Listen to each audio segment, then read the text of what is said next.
1141 അടി നീളം, 136 അടി വീതി, 16 നിലകളിൽ ഒഴുകി നടക്കുന്ന കൊട്ടാരമെന്നോ അമ്യൂസ്മെന്റ് പാർക്കെന്നോ ഇതിനെ വിശേഷിപ്പിക്കാം.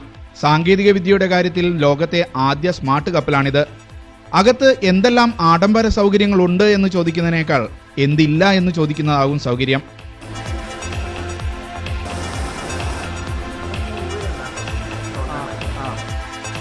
അകത്തെ ബയോണിക് ബാറിൽ പാനീയങ്ങൾ വിളമ്പുന്നതുവരെ റോബോട്ടുകളാണ്.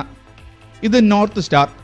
കപ്പലിന്റെ മുകളിൽ നിന്ന് ആകാശത്തേക്ക് ഉയർന്ന് 360 ഡിഗ്രിയിൽ കടൽ കാഴ്ചകൾ കാണാനുള്ള സംവിധാനം. സ്കൈ ഡൈവിംഗ് സാഹസികർക്ക് ആകാശച്ചാട്ടത്തിന്റെ അനുഭവം കപ്പലിൽ ആസ്വദിക്കാനുള്ള സിമുലേറ്റർ. ഇതെല്ലാം ക്വാണ്ടം ഓഫ് സീസിന് മാത്രം അവകാശപ്പെടാവുന്ന പ്രത്യേകതകളാണ്. ഒമാൻ ടൂറിസം മന്ത്രാലയവും വിൽസ്മെൻ ഷിപ്പ് സർവീസുമാണ് കപ്പൽ മസ്കത്തിലെത്തിച്ചത്. 4900 പാസഞ്ചർ ക്യാരി ചെയ്യാനും അതിനെ ട്രീറ്റ് ചെയ്യാൻ വേണ്ടിയിട്ട് ഓൾമോസ്റ്റ് ഒരു 1900 ക്രൂ ഉണ്ട്. അത്രയും സൈസും അത്രയും ടെക്നോളജിക്കലി അഡ്വാൻസ്ഡ് ആയിട്ടുള്ളൊരു ഷിപ്പ് ഇതുവരെ ലോകത്തിൽ പണിതിട്ടില്ല.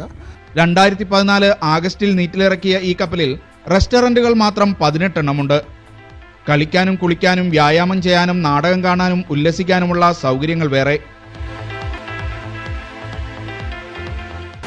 ആഡംബരങ്ങളുടെ അവസാന വാക്കായ ഈ കപ്പലിന്റെ അടുത്ത ലക്ഷ്യസ്ഥാനം നമ്മുടെ കൊച്ചിയാണ്. മസ്കത്തിൽ നങ്കൂരമിട്ട ക്വാണ്ടം ഓഫ് സീൽസിൽ നിന്നും ക്യാമറ പേഴ്സൺ ബിനു എസ് കൊട്ടാരക്കരയ്ക്കൊപ്പം ഷിനോദ് ഷംസുദ്ദീൻ, മീഡിയ 1.